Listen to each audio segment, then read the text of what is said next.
The wind carried dust across the small town of Willow Bend. It was the kind of place where everyone knew everyone and everyone talked. At the corner of the main street beside the old feed store, a young woman sat on the wooden steps with her knees pulled close to her chest. Her dress was torn at the hem, her hair tangled by the wind, and her eyes red from crying. Her name was Clara. For weeks, she had worked in the laundry behind the saloon, washing the clothes of miners, cowboys, and travelers, but no one ever treated her kindly. They said she wasn't fit to stand beside the town ladies.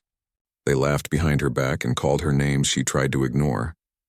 The cruelest of them had shouted it straight to her face that morning. Trash. The word echoed in her ears even now. She had come to this town hoping to build a life, to earn enough to start fresh somewhere far away. But dreams were hard things to hold when the world seemed determined to crush them. She hugged her shawl tighter around her shoulders as the evening chill crept in. Across the street, a tall man stepped out of the general store. He was dressed in a dust-covered hat, plain shirt, and old boots that had seen miles of open land.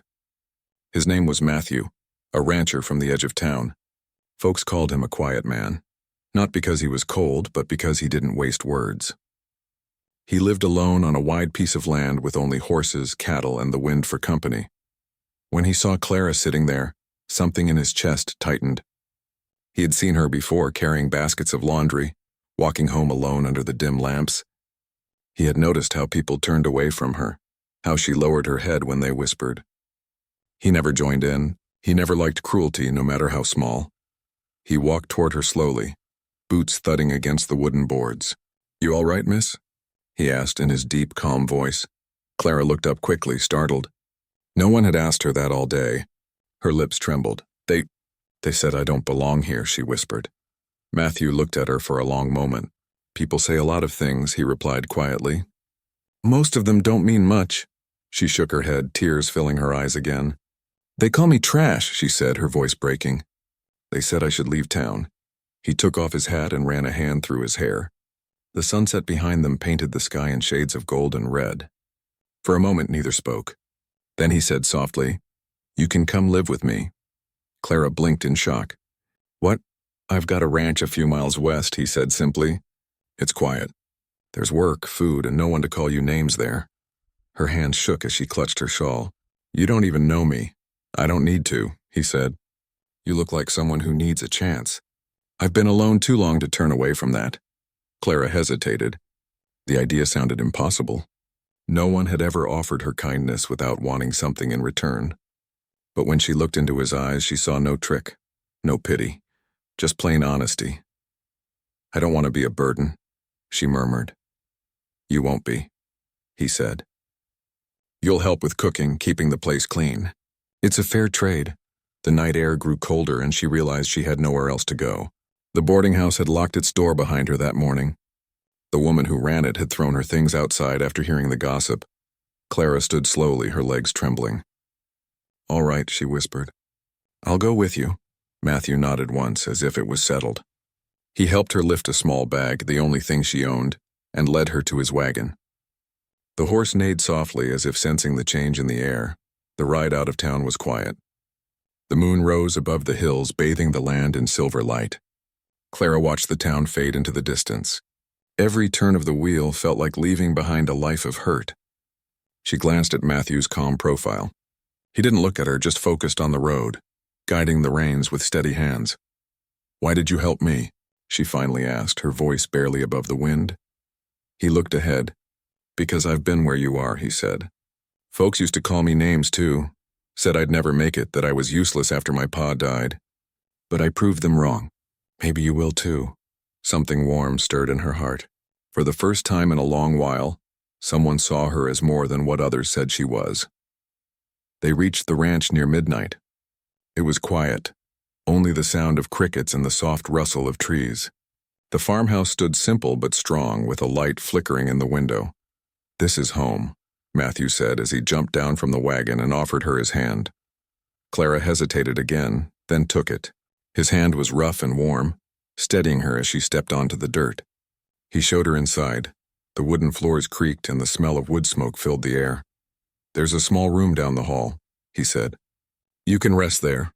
We'll talk in the morning." She nodded, too tired to speak.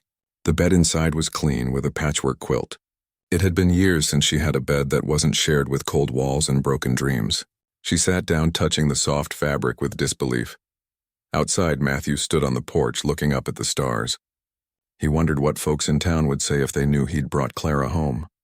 But he didn't care. He had lived long enough to know that people's words couldn't build or break a life, only actions could. Inside, Clara whispered to herself, "He said I could stay." Her voice shook, but her heart felt lighter. She closed her eyes, and for the first time in years she fell asleep without fear. The next morning the sun spilled across the valley, touching the golden fields and the fences that stretched to the horizon. Clara woke to the sound of a rooster crowing and the smell of coffee. She stepped out quietly, finding Matthew already outside fixing a gate. He looked up when he saw her. "Morning," he said with a faint smile. "Morning," she answered shyly. I can help," he nodded. "Start with breakfast if you like. There's flour, eggs, and milk in the kitchen." Clara smiled faintly and turned inside. As she worked, something began to change inside her, a small spark of belonging. The walls that had once felt empty now seemed filled with quiet warmth. Later, she brought him a plate of food. He ate without many words, but the silence between them wasn't heavy. It felt safe. As the days passed, Clara began to settle into the rhythm of ranch life. She fed the chickens, mended torn shirts, and swept the porch. Matthew worked the fields and repaired fences. They didn't speak much, but every small word mattered. Every quiet glance built trust. And though the memory of the town's cruelty still lingered, it began to fade under the steady light of kindness. Each night, she would stand at the window and whisper softly to herself, "Maybe I'm not trash after all." And out on the porch, Matthew would glance toward the small room she slept in, silently thinking, "She's stronger than she knows." Neither of them realized it yet, but something new had begun. Not just a shelter, but a story that would soon change both their lives forever. Days passed quietly on Matthew's ranch. Each morning, Clara rose before sunrise, tied her hair back, and started the fire. She made biscuits, brewed coffee, and packed lunches for the long workday. At first, she moved carefully, unsure if she was truly welcome. But Matthew never raised his voice, never looked down on her. He treated her like she belonged there, as if her being there made perfect sense. The air around the ranch smelled of hay and fresh earth. Clara began to find peace in small things. The sound of the chickens scratching in the yard, the warmth of sunlight through the kitchen window, the calm rhythm of Matthew's footsteps outside. For the first time in her life, no one was laughing at her. No one was whispering cruel words. One afternoon, while hanging clothes on the line, she saw Matthew riding back from the far field. His shirt was dusty, his face sunburned, but there was a gentleness in his eyes when he saw her. He tipped his hat and said, "Those biscuits you made this morning, best I've had in years." Clara blushed and looked down. "I'm glad you liked them," she said softly. "I did," he replied. "I'm starting to think the place feels less empty since you came." She didn't know how to answer. No one had ever said something like that to her. She smiled shyly and went back to folding the laundry, her heart lighter than before. As weeks turned into months, life began to take shape. The old farmhouse started to look alive again. Clara planted flowers near the porch and painted the window frames. She even mended a torn curtain and replaced the broken handle on the back door. Matthew noticed everything but didn't say much. Yet every time he walked inside, he could feel the change. The house wasn't silent anymore. One day he found her by the fence, feeding a stray colt that had wandered near the ranch. "He must have lost his herd," she said gently, stroking its neck. Matthew smiled faintly. "You've got a kind heart, Clara, that's a rare thing." She looked at him with quiet eyes. "Kindness doesn't cost much," she said, "but not everyone gives it." He nodded slowly. True enough.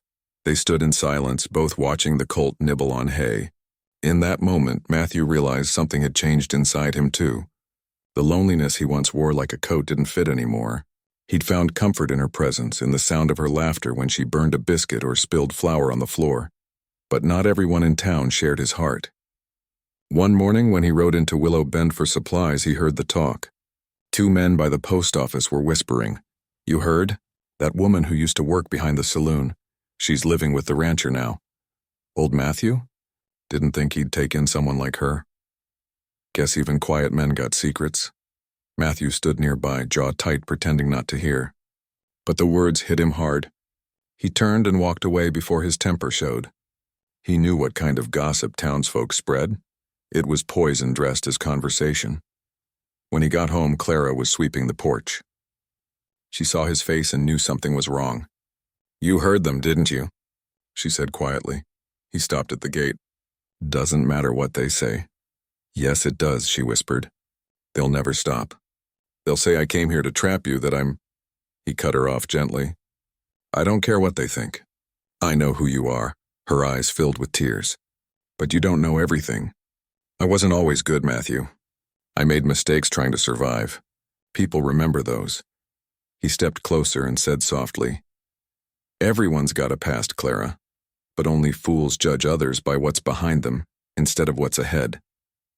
For a long time she said nothing. Then she nodded, wiping her eyes. "You make it sound simple." "It is," he replied. "You deserve peace like anyone else."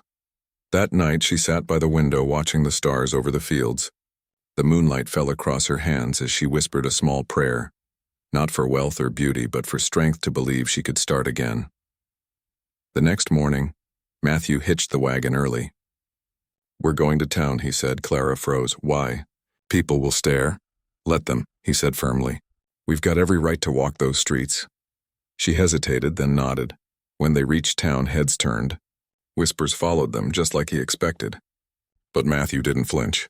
He bought supplies, spoke politely, and when someone muttered too loud, he looked them straight in the eye until they looked away. At the end of Main Street, a young boy selling flowers called out, "Sir!" "Ma'am, flowers for the lady?" Clara shook her head quickly, but Matthew reached into his pocket and handed the boy a coin. "Pick the best one," he said.